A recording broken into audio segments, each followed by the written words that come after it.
to pay homage to Mayweather, the fighter. It's the businessman in Mayweather they actually love even more. Okay, let me tell you something right now. The sports world, the financial world, heck, the entire world is buzzing. Absolutely buzzing. We're talking about Floyd Money Mayweather, the man, the myth, the legend, the fighter who supposedly couldn't lose, not in the ring, not with his finances. But hold on. Reports are swirling, whispers turning into shouts. FBI, ires, seizures, bankruptcy. Is the money empire crumbling? Stephen A. Smith is here, and folks, I have thoughts. Get ready, because we are diving deep into the chaos surrounding one of boxing's most iconic and controversial figures. This is huge. Listen, when news like this breaks, you gotta take a step back. We're talking about Floyd Mayweather Jr., the man who defined an era of boxing with defensive wizardry, unparalleled skill, and an undefeated record that speaks for itself. Pheasant Zero, let that sink in. He branded himself Money Mayweather, flaunting wealth like nobody we've ever seen. Private jets, mountains of cash, watches worth more than houses. He told us repeatedly that he was smarter than the average athlete, that he controlled his destiny, his finances, everything. He bought himself out of his contract. He promoted his own fights. He generated hundreds of millions, maybe billions. Floyd Money Mayweather retired from boxing 50-0. That individual that he was in revenue.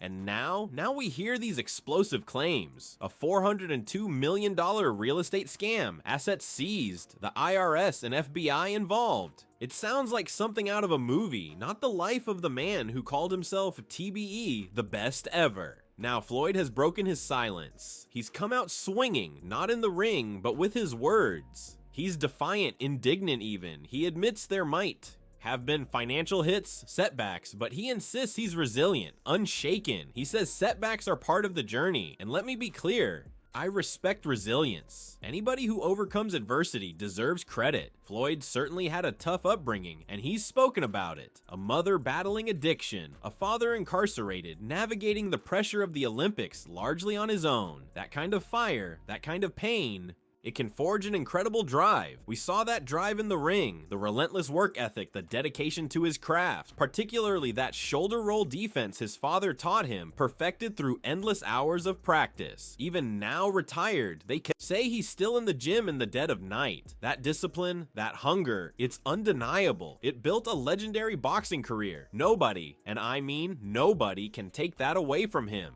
Wins, 0 losses. Legit, bona fide boxing, pure boxing chaos. I'm talking about the kind of stuff that's etched in stone, but resilience in life and discipline in the ring are one thing. Financial discipline?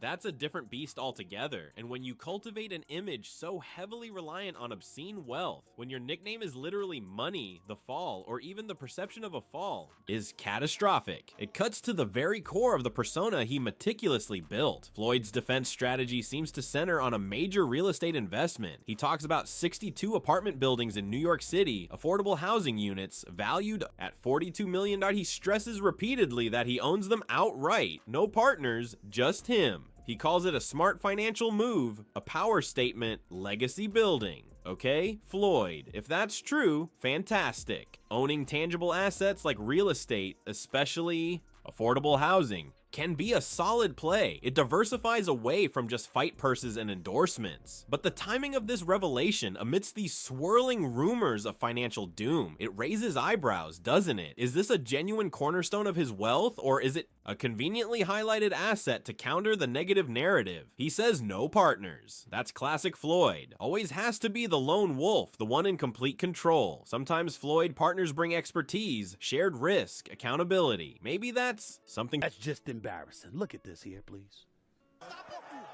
To consider. Then he addresses the criticism about his lifestyle, the jets, the jewelry, the stacks of cash laid out on beds. He says it's not vanity. He claims it's motivational, a symbol to show people, especially those from tough backgrounds like his own, that success is attainable. Wants to be a beacon. Now, hold on a minute, Floyd, hold on a minute. While I understand the idea of wanting to inspire, Let's be real, there's a difference between showing the fruits of your labor and engaging in ostentatious displays that border on the absurd. Is flashing millions in cash truly inspiring the kid in the inner city, or is it just feeding the money machine, the brand?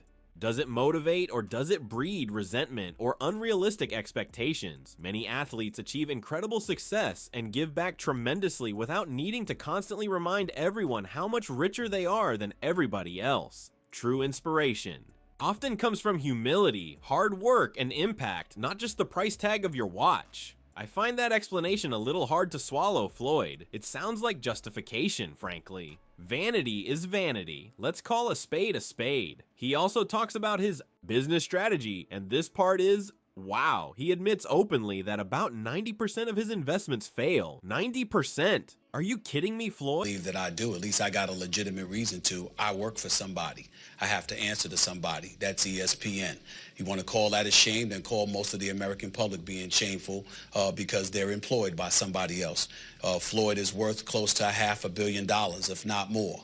But he's backtracked from time to time, so I'd ask him to look in the mirror in that regard, and I'll leave it at that in terms of that particular point of view. He embraces this high-risk, high-reward approach, believing boldness leads to big payoffs. He points to buying himself out of his top-ranked contract for $750,000 as a prime example, a move that undeniably paved the way for him to earn hundreds of millions more by promoting himself. That was a masterstroke, no doubt, a gamble that paid off spectacularly, but a 90% failure rate? That sounds less like bold strategy and more like reckless gambling with your financial future. Is that the kind of decision-making that leads to rumors of FBI and IRS seizures? You make one genius move buying out your contract, but if 9 out of 10 other ventures are collapsing, that one big win might not be enough to sustain the empire indefinitely, especially an empire built on the appearance of untouchable wealth. That kind of failure rate is terrifying, frankly. It suggests a lack of due diligence, perhaps surrounding himself with the wrong people, or maybe just an inability to translate boxing genius into consistent business acumen. This brings us to the criticism, the backlash, that people like myself and my esteemed colleague Shannon Sharp have voiced, particularly regarding these exhibition matches, fighting non-professional boxers, internet personalities, figures from other arenas. Logan Paul, John Gotti III, which ended, have fun at the MGM Grand and, you know, go shopping, have fun and hang out. I want to do that.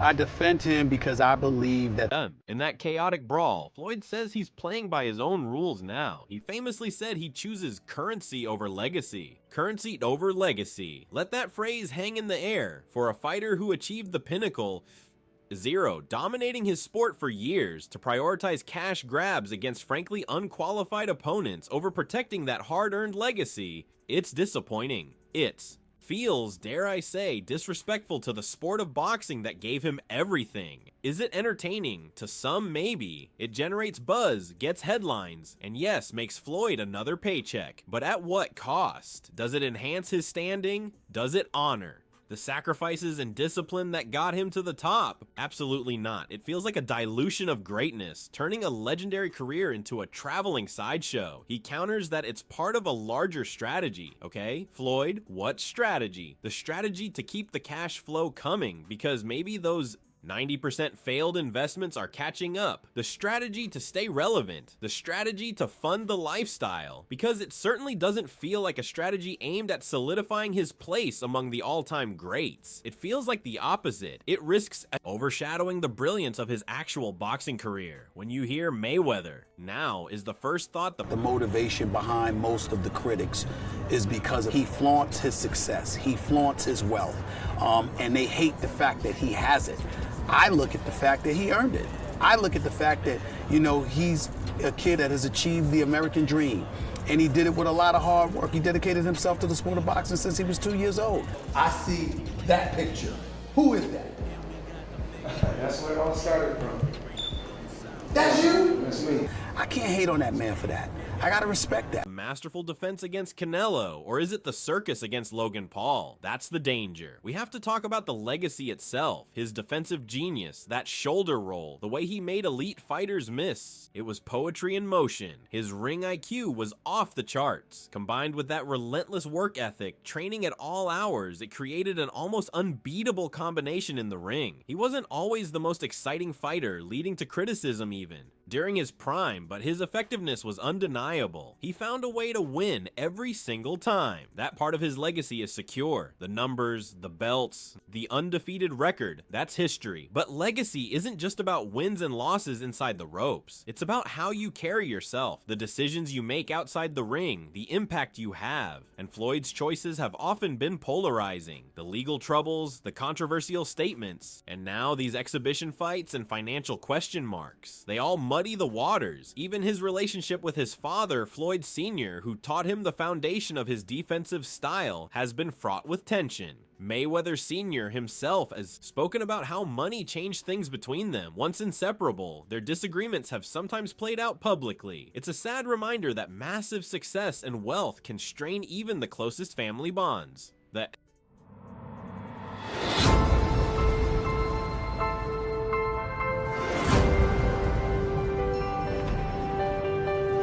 So I walk into the house. He's got about 5 Bugattis. They're worth about 15 million. He's got about 2 or 3 Lamborghinis. Lord knows what they're worth. His drive-around car was the Bentley. Clearly, he's living large. I personally love the pool outside. I mean, I thought that was beautiful. The movie theater, I definitely like that. You know, he's just, he's living quite well, to say the least. He's Floyd Money Mayweather. We understand. When you look back on your success, and your illustrious career. Very drive that Floyd Jr. inherited or learned from his father seems to be a source of conflict between them. It adds another layer of complexity to the Floyd Mayweather story. The immense success, built partly on a difficult father-son dynamic further complicated by the very success it helped create. And finally, that lifestyle. Over 100 luxury cars, custom Bugattis, Lamborghinis, Rolls Royces. It's extravagance on a scale that's hard to comprehend. For years, it was part of the Money Mayweather brand. Fans gaped, critics scoffed, but now, viewed through the lens of potential financial instability, alleged scams, and IRS FBI involvement, it looks different. Is it the sign of secure, limitless wealth? Or is it, as skeptics suggest, a facade, a desperate attempt to maintain the illusion of invincibility while the foundations might be cracking? Is it possible that the need to project this image of extreme wealth has led to decisions that put the actual wealth at risk? 100 cars. Think about the insurance, the maintenance, the depreciation. It's a massive liability, not an asset, unless you're actively and successfully trading them, which is a business in itself. It feeds the narrative that maybe, just maybe, the spending outpaced the earning, or the failed investments drained the reserves faster than anyone realized. Yeah, stuff like that. Promoting. Yeah, stuff like that. Like, you know? Yeah. But just little stuff that people wouldn't like catch unless like you see how like you caught a lot of people wouldn't catch caught that. Like he scheduled a fight when I'm fighting, and I was signed to him. Do you think that's a relationship that y'all could like mend? Have y'all mended or? Nah, it just like it's more so like I respect them. And I won't say I respect. I appreciate him. I appreciate him for what he done, because he did, like, you know, he did help me out. He definitely helped me out, but it was... So where does this leave us? Floyd Mayweather is adamant. He's resilient. He's got assets. He's still in control. He frames his controversial choices, the spending, the exhibitions, the high-risk investments, as part of his unique path, his way of motivating his strategy. But the rumors are serious. Federal agencies don't typically get involved unless there's significant smoke. The scales of the alleged real estate scam is enormous. His admission of a 90% investment failure rate is staggering. His currency over legacy mantra is troubling for boxing purists. Is Floyd Mayweather truly weathering a storm, demonstrating the same resilience he showed in his tough upbringing and his legendary career? Or is the money persona, the carefully constructed image of untouchable financial power, finally facing its toughest opponent, reality? Only time will tell how this plays out. We'll be watching, analyzing, and yes, reacting. Because one thing is for sure, the Floyd Mayweather story, inside and outside the ring, is never ever dull. He remains one of the most compelling, controversial, and talked about figures in modern sports history. The question now is, what will the next chapter hold? Will it be a tale of ultimate survival and vindication, or a cautionary tale about the perils of unchecked ambition and the illusion of perpetual? He helped you come into the game. He gave you the spotlight. Like, why would he try to diminish your career? Cause at that time I don't want to go too deep into it, cause I don't want to bring up but it was somehow that they were saying that I was messing with his daughter off of the fact that she kept Snapchatting me. Okay. She kept hitting me on the snap. Wealth. The stakes have never been higher for the man called money. Folks, this story is developing, and you know we'll stay on top of it. The drama, the intrigue, the high stakes. It's all unfolding right now. What do you think? Is Floyd telling the truth? Is the empire secure, or is this the beginning of the end for the money era? Let me know your thoughts in the comments below. And listen, if you want to stay plugged into the biggest stories, the hottest takes, and the most passionate analysis in sports and beyond, do yourself a favor. Hit that subscribe button right now. The notification bell so you don't miss a single update. We're just getting started. The weight of legacy, Mayweather's unyielding pursuit, continued. Mayweather's pursuit of legacy is not merely about preserving his name in the annals of boxing. History. It is also deeply personal. For someone who grew up in a world defined by struggle and hardship, achieving greatness was never just about accolades. It was about proving that he could transcend the limitations imposed by circumstance. His journey, from a modest upbringing in Grand Rapids, Michigan, to becoming one of the most recognizable figures on the planet, is a testament to resilience and relentless ambition. Yet, as Mayweather reflects on his life and career, there are moments when vulnerability seeps through the cracks of his otherwise impenetrable facade. In interviews, Mayweather has occasionally opened up about Chat. So they sent it to Floyd, and Floyd bugged out. Okay. So that's what made it like. And you think that was a downfall of y'all career? I mean, y'all No, it was a relationship, not downfall. career. Yeah, relationship.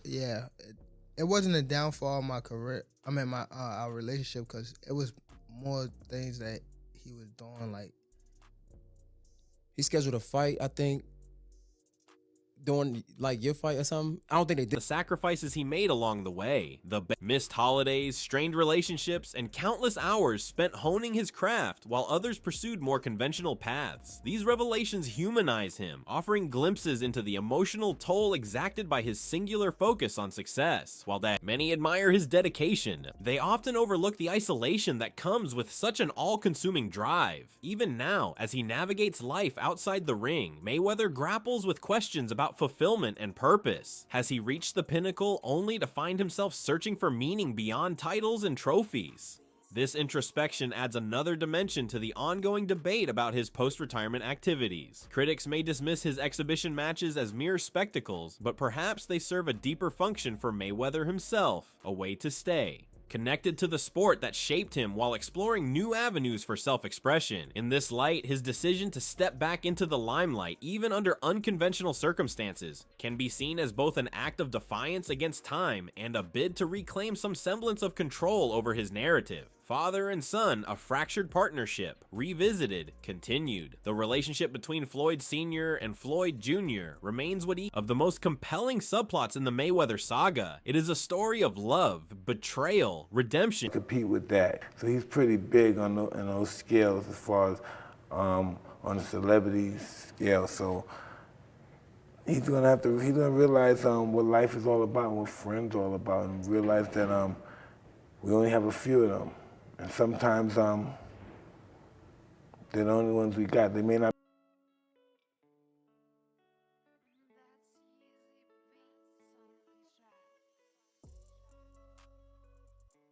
And unresolved tension, a microcosm of the broader themes that define their lives. At its core lies a fundamental paradox. How do you honor the person who gave you everything without losing sight of your own identity? This question haunts many successful individuals, but for the Mayweathers, it carries additional weight due to the unique bond they share as father and son, mentor and protege, trainer and fighter. For Floyd Sr., watching his son ascend to heights he himself could never reach must have been bittersweet. As a former boxer whose own career was derailed by legal troubles and substance abuse, he poured everything he had into ensuring that Floyd Jr. avoided the same pitfalls. He taught him discipline, strategy, and the importance of mental fortitude, all skills that would later become hallmarks of Mayweather's fighting style. But as Floyd Jr.'s fame eclipsed his own, cracks began to form. Public disputes over money and influence revealed underlying tensions, exposing the fragility of their partnership. Despite these challenges, there are moments of reconciliation that offer hope for healing. In recent years, Floyd Jr. has spoken fondly of his father's contributions, acknowledging the sacrifices he made and the lessons he imparted. Similarly, Floyd Sr. has expressed pride in his son's accomplishments, even if he harbors lingering frustrations about being left behind. Together,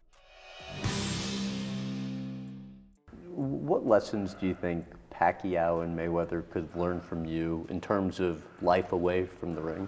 Well, Floyd seems to be going through some stuff like me right now, you know, like realizing no one's his friend and everybody's probably, even though I even hate to say it, because maybe everybody's kind of a little jealous of him, you know, because he is Floyd Mayweather. I know these other guys got their money, but this guy is the champ of the world. You know, it's hard to... They embody the complexities of familial bonds. Messy, imperfect, yet enduring. Their evolving dynamic serves as a reminder that no amount of wealth or success can shield someone from the emotional intricacies of family life. For all his bravado and confidence, Mayweather remains tethered to his roots, unable or unwilling to sever the ties that bind him to his past. Whether this connection ultimately strengthens or weakens him remains to be seen, but it undoubtedly shapes the man he is today. The business of being money, strategic brilliance, or financial folly.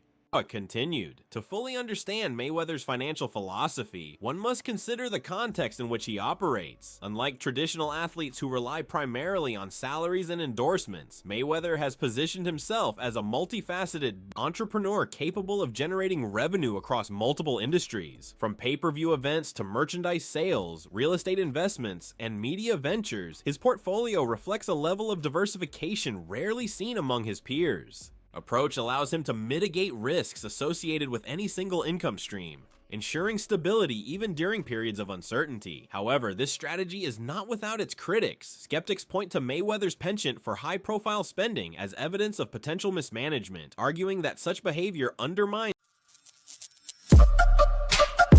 Yeah, we on Boss Talk TV. Shout out to E. He the reason you see. How much money you got, you really don't have no money. So if you know how many buildings you got, you don't really have no buildings. So I think I own right now somewhere upwards of 100 buildings or more. And in, 99% of my buildings are in New York City. Wow, guys. Guys, do y'all see what's going on, man? 50 done posted, man. Floyd Mayweather with a blown Pinocchio nose. And he's telling the story about the audio's going behind it saying, I got so many buildings. And 90%, I think. He said, I think they in New York. He said, he think they in New York, man. Make sure you like, subscribe to the channel.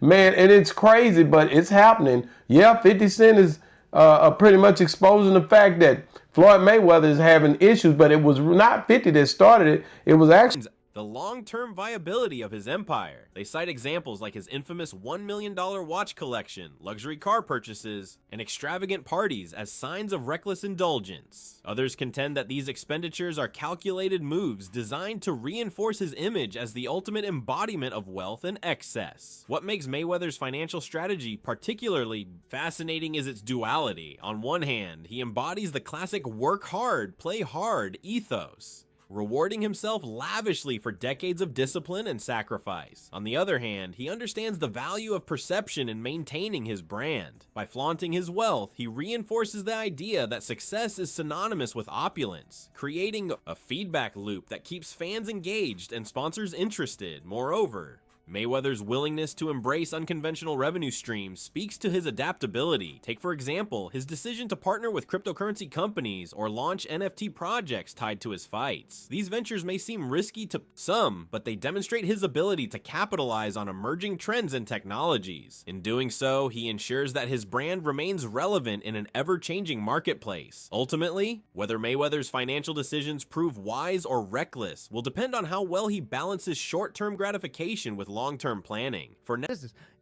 I actually find nothing wrong with that. It's smart. And so with this particular lawsuit, he had an investor pay $1.4 million in total for this section, and the investor was promised that the seats would sell at I think a 7 to 8x multiple, and he expected a return on his investment, and sure enough, he didn't get his initial investment back. He's strung along. He gets like $100K here and there, strung along, not getting paid. Now his investment allegedly is being rolled into Floyd's alleged fight with Manny Pacquiao, and so the investor's being strung along on this thing, and eventually, like us, it's like, yo, we're simply not getting paid in full. Like, we've been fucking dragged along for way too long now, and this guy finally filed a lawsuit against Floyd Mayweather. So that's the one that's actually active and pending, and then here we are. There's another one pending too.